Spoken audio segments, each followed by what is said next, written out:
Bonjour et bienvenue sur la chaîne Destins croisés. Avant de commencer, appuie sur le bouton j'aime et abonne-toi pour que nous puissions continuer à créer des histoires comme celle-ci. C'est parti! Au cœur du 15e arrondissement de Paris, par un matin gris d'octobre, l'air était chargé d'humidité et d'un silence que seuls les cimetières savent garder. Un homme élégant, à la carrure droite et au regard dur, marchait lentement entre les allées du cimetière Montparnasse. Il portait un long manteau en laine, noir comme le deuil qu'il n'avait jamais réellement affronté. Il s'appelait Antoine Delacroix, PDG d'un empire de luxe, connu dans les cercles financiers comme un stratège impitoyable, mais inconnu des siens comme un homme de cœur. Ce jour-là, pour la première fois depuis 10 ans, Antoine avait décidé de se recueillir sur la tombe de sa mère, Madeleine. Une femme forte, humble, qu'il avait élevée seule dans un petit appartement de Belleville, loin de l'opulence dans laquelle il nageait aujourd'hui. Il n'aimait pas les souvenirs. Encore moins ceux qui piquaient la conscience. Pourtant, il était là. Peut-être par culpabilité. Peut-être parce que, malgré tout, un fils reste un fils.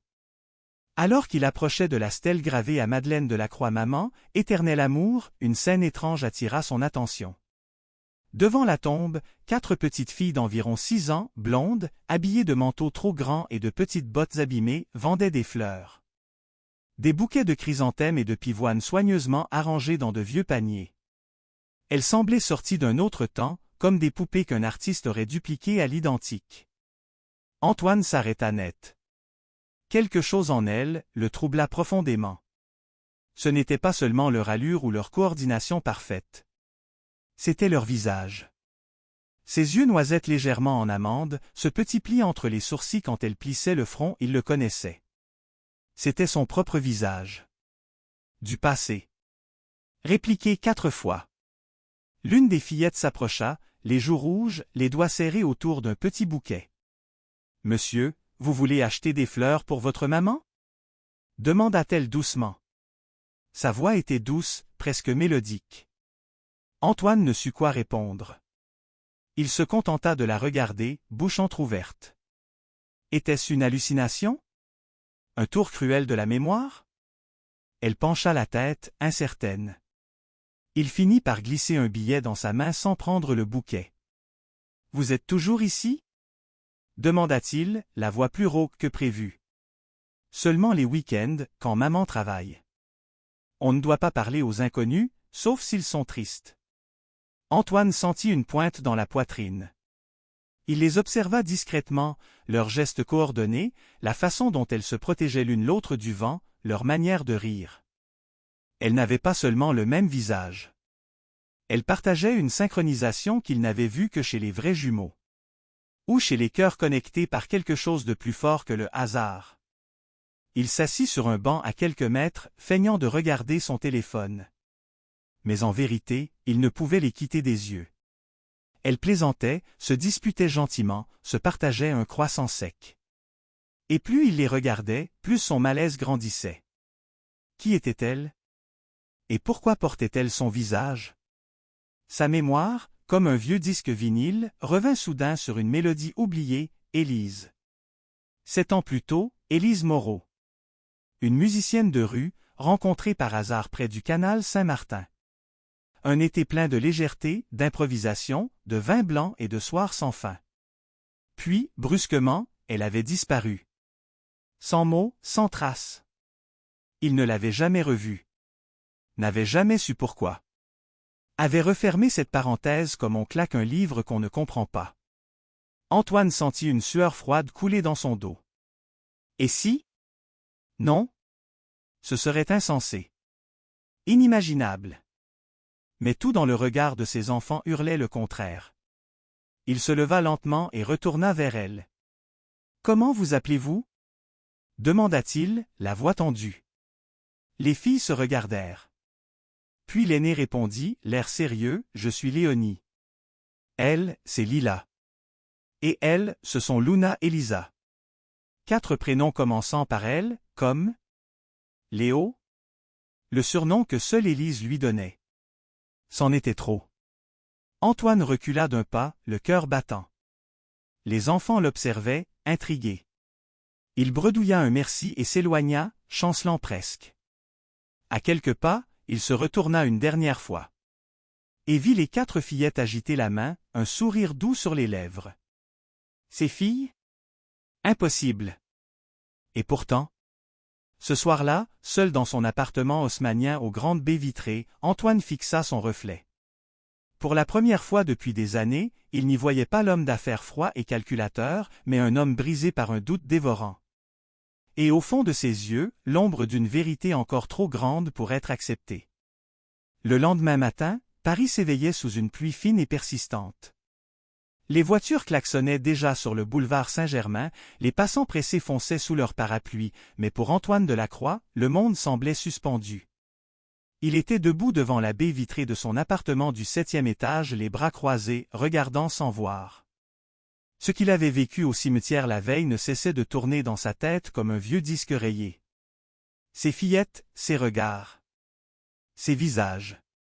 Elles étaient bien plus qu'une coïncidence. Il n'était pas homme à croire au destin. Encore moins au miracle. Mais là, il sentait que quelque chose dépassait son entendement. Il devait en avoir le cœur net. Il appela Claire, son assistante personnelle depuis 8 ans, une femme discrète, efficace et surtout loyale. « Claire, j'ai besoin que vous me fassiez une recherche très particulière et très confidentielle. » Il hésita. Puis ajouta, 4 petites filles vendant des fleurs au cimetière Montparnasse, probablement le week-end. Je veux savoir qui elles sont. Où elles vivent. Et surtout, qui est leur mère. Claire ne posa aucune question. Elle savait lire entre les lignes. Elle hocha la tête, nota tout, puis disparut dans le couloir. Mais Antoine ne pouvait pas attendre. L'immobilité lui devenait insupportable. Il sortit sans chauffeur, sans escorte, seulement vêtu d'un imperméable beige et d'un chapeau sombre. Il retourna au cimetière. Les filles n'y étaient plus. Il interrogea le gardien à l'entrée. Celui-ci haussa les épaules. Des gamines? Oui, elles sont là souvent, le samedi. Poli, jamais de problème. Leur mère, je crois, habite dans une vieille résidence sociale près de Denfert-Rochereau. Un début de piste. Antoine nota l'adresse. Son cœur battait à tout rompre. Il appela ensuite Jean-Baptiste Lemaître, ancien commissaire de police devenu détective privé. Un homme en qui il avait une confiance absolue. J'ai besoin que tu retrouves une femme. Élise Moreau? Elle habitait le 10e arrondissement, il y a 7 ans. Elle jouait du violon dans la rue. Jean-Baptiste siffla au téléphone. Ce n'est pas beaucoup, mais je trouverai. Pendant ce temps, Claire revint avec une piste solide. Les petites s'appellent bien Léonie, Lila, Luna et Lisa. Elles sont inscrites à l'école maternelle de la rue Friand, mais n'y vont que rarement. Leur mère s'appelle bien Élise Moreau. Elle travaille de temps en temps dans un restaurant asiatique près d'Alésia, fait des ménages aussi. Elle est seule avec ses filles. Pas de père déclaré. Antoine s'assit. Il n'était pas surpris. Il était figé. Jean-Baptiste confirma l'information quelques heures plus tard. Élise vivait dans un appartement exigu, au 4e étage sans ascenseur d'un immeuble délabré. Une vie modeste, presque invisible. Antoine demanda une chose de plus. Un échantillon ADN. Il savait que c'était illégal. Mais il savait aussi que Jean-Baptiste avait ses méthodes. Une brosse à cheveux récupérée dans une poubelle. Quelques cheveux attachés par un élastique rose. Suffisant. 3 jours plus tard, le laboratoire privé le plus discret de France lui envoya les résultats. Antoine Delacroix était le père biologique des 4 enfants à 99,998%. Le rapport glissa de ses mains. Il resta assis dans le silence de son bureau pendant près d'1 heure, sans bouger. Des souvenirs enfouis remontaient, les nuits à rire sous les ponts, les chansons d'Élise, sa façon de dire « toi, t'es plus fragile que tu veux le croire ». Et puis, sa disparition brutale. Elle avait disparu sans laisser de traces. Et maintenant, la vérité s'imposait à lui comme une lame glaciale, elle ne l'avait jamais quitté. Elle s'était cachée. Pour protéger ses filles. De lui. Il repensa à leur dispute. À son travail qu'il mettait toujours avant elle. à son ambition qui broyait tout. Peut-être qu'elle avait eu raison. Peut-être qu'il aurait été un père absent. Ou pire, un homme dangereux pour l'innocence. Mais aujourd'hui, en regardant son reflet, il n'était plus cet homme-là. Ou du moins, il voulait croire qu'il pouvait changer. Antoine rassembla ses esprits. Il composa un email. Court, net, à Élise. Il avait retrouvé son adresse via la mairie. Il savait qu'il prenait un risque, qu'elle pourrait refuser, fuir encore. Mais il ne pouvait plus rester spectateur. Objet, nous devons parler. AD. Il n'eut pas de réponse le premier jour. Ni le deuxième. Mais le troisième, une lettre arriva, manuscrite. Sur un papier jauni, à l'encre bleue, d'une écriture fine et hésitante. Antoine? Je savais que ce jour viendrait. Je l'ai redouté. Si tu veux des réponses, viens demain à 17 heures. Pas en costume. Pas avec des promesses. Juste, sois vrai. Élise. Il serra le papier contre lui. Son cœur battait comme s'il avait 20 ans à nouveau. Il relut la lettre au moins 10 fois. Puis, sans hésiter, annula toutes ses réunions du lendemain. Pour la première fois depuis des années, Antoine Delacroix mettait l'humain avant l'empire. Il savait que cette rencontre allait tout changer. L'horloge du hall d'entrée sonnait 16h52 quand Antoine Delacroix descendit les escaliers en colimaçon du vieil immeuble de la rue Froidevaux. Il avait suivi la lettre d'Élise à la lettre, pas de costume, pas de chauffeur. Il portait un pull en laine gris et un manteau kaki, son allure plus proche d'un professeur que d'un PDG. Et pourtant, son cœur battait comme s'il s'apprêtait à négocier une fusion à 1 milliard d'euros. Cette fois, ce n'était pas une question d'image ou de pouvoir. C'était une question de vie. De vérité. De fille qu'il n'a jamais connue. Il s'arrêta au 4e étage devant une porte bleue écaillée. Il leva la main, hésita, puis frappa 3 fois. Un silence. Puis un bruit de pas léger. La porte s'ouvrit lentement. Là, face à lui, Élise Moreau. Les années avaient laissé leur empreinte, bien sûr, mais il n'y avait aucun doute. C'était elle. Ses yeux gris, son port de tête, cette expression douce amère qu'il n'avait jamais oubliée. Elle le regarda longtemps, sans un mot. Puis, enfin, « Tu es venu. » Antoine hocha la tête, presque penaud. « Je n'aurais jamais dû partir sans comprendre. » « Tu n'as pas essayé de comprendre, Antoine. Tu es passé à autre chose. » Comme toujours. Elle le laissa entrer. L'appartement était minuscule, mais chaleureux. Des dessins d'enfants tapissaient les murs. Une odeur de soupe mijotée flottait dans l'air. Un vieux canapé grinçait sous le poids d'un chat somnole. Et sur la table basse, 4 paires de chaussons.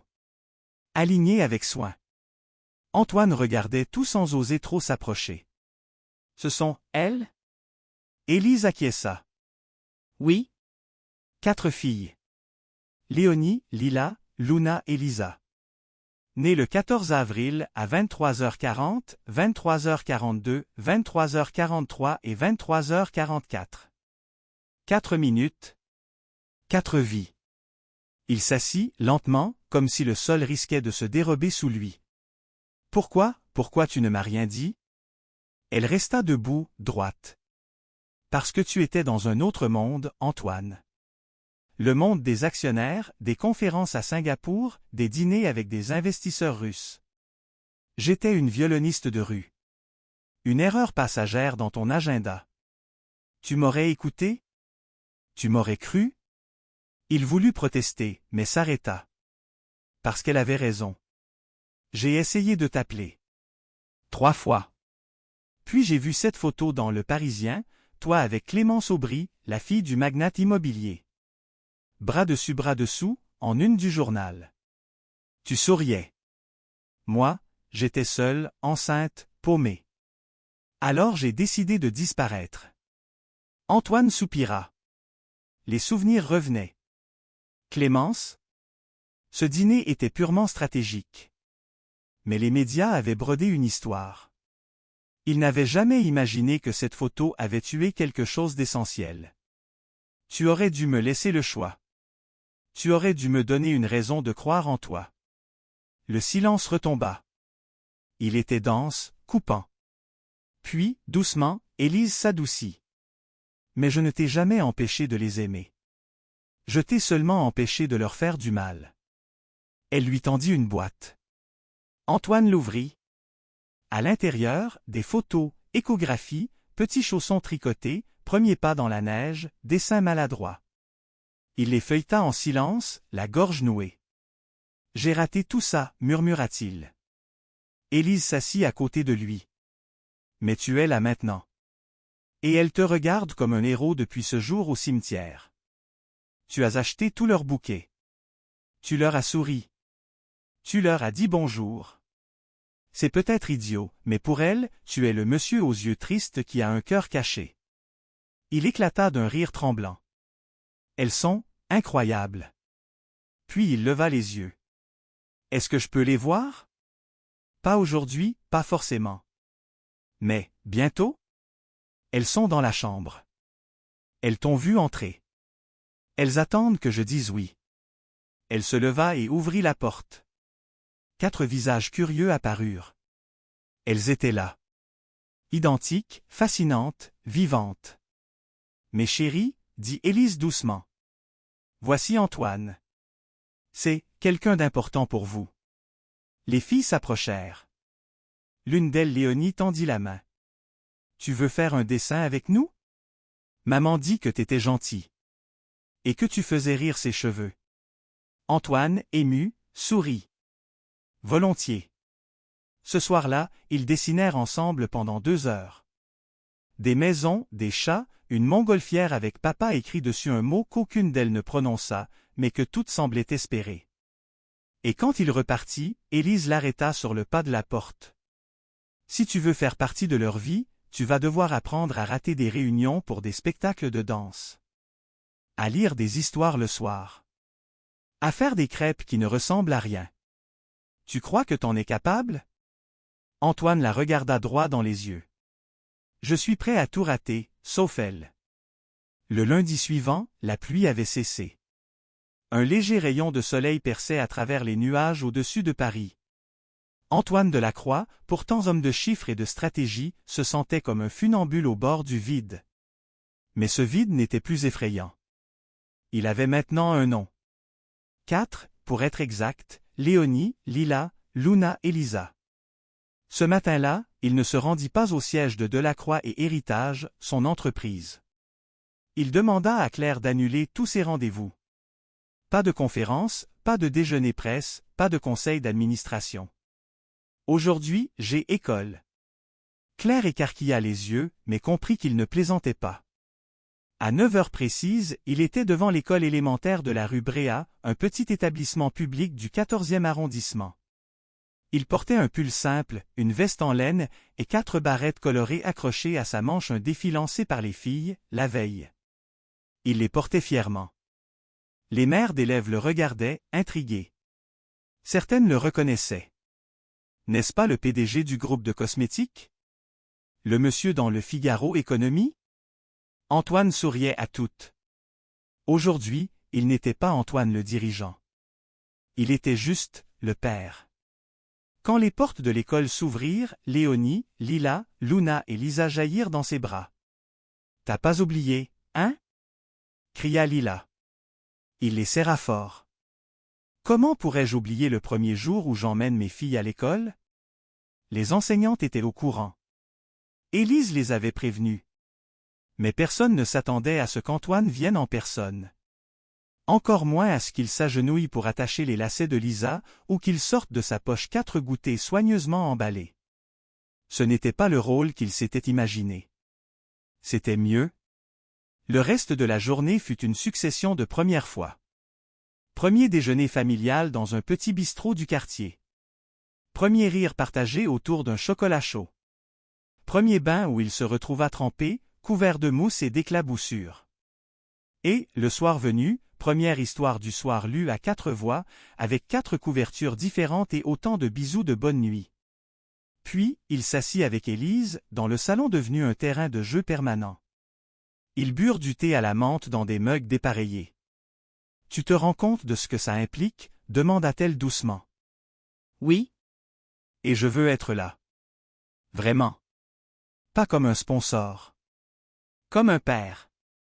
Élise le regarda longuement. Elle voyait en lui un homme changé. Toujours ambitieux, sans doute. Mais désormais, aligné. Humain? Elle lui tendit une enveloppe. C'est un formulaire. Pour t'ajouter officiellement comme parent sur les documents administratifs. Je n'ai jamais su si je devais le remplir seul. Il prit l'enveloppe sans un mot, les yeux embués. Puis, doucement, on peut le remplir ensemble, si tu veux. Une semaine plus tard, une scène inattendue eut lieu devant les bureaux de Delacroix et Héritage. Une limousine noire attendait, comme toujours. Mais ce jour-là, 5 personnes en descendirent. Antoine, Élise et les 4 filles, toutes en salopette rose avec des badges mini-DG en formation. La presse s'affola. Les photographes cliquèrent frénétiquement. Monsieur Delacroix, qui sont ces enfants? Ma plus belle découverte. Les caméras captèrent chaque mot. La vidéo devint virale. Pas parce qu'un homme riche avait des enfants cachés. Mais parce qu'il avait choisi de ne pas les cacher. Parce qu'il avait osé s'arrêter. Osé dire, ma famille est mon plus grand projet. 1 mois plus tard, toute la petite famille se rendit ensemble au cimetière Montparnasse. Il faisait beau ce jour-là. Les oiseaux chantaient. Antoine tenait un bouquet de pivoine, les fleurs préférées de sa mère. Les filles couraient entre les tombes, rieuses mais respectueuses. Arrivé devant la stèle de Madeleine Delacroix, il s'agenouilla. « Maman, je suis désolé de ne pas être venu plus tôt. Mais regarde ce que j'ai trouvé. » Élise posa une main sur son épaule. Les filles déposèrent chacune une fleur. Puis Lisa, du haut de ses 6 ans, dit doucement. « Tu crois qu'elle nous voit? » Antoine sourit. « Je suis sûr qu'elle sourit. Et qu'elle est fière. » Léonie, la plus posée, sortit un dessin plié en 4. Elle le posa sur la tombe. Une maison. Un jardin. Un homme, une femme et 4 fillettes identiques. En haut, en lettres mal tracées, famille Delacroix. Antoine sentit ses yeux piquer. Il serra Élise contre lui. Puis, regardant ses filles, il pensa qu'il avait enfin compris le vrai sens de son nom de famille. Delacroix. Delacroix. Un fardeau. Un passé. Mais aujourd'hui, une renaissance. On ne choisit pas toujours le moment où l'on devient père. Mais on peut choisir de ne plus fuir.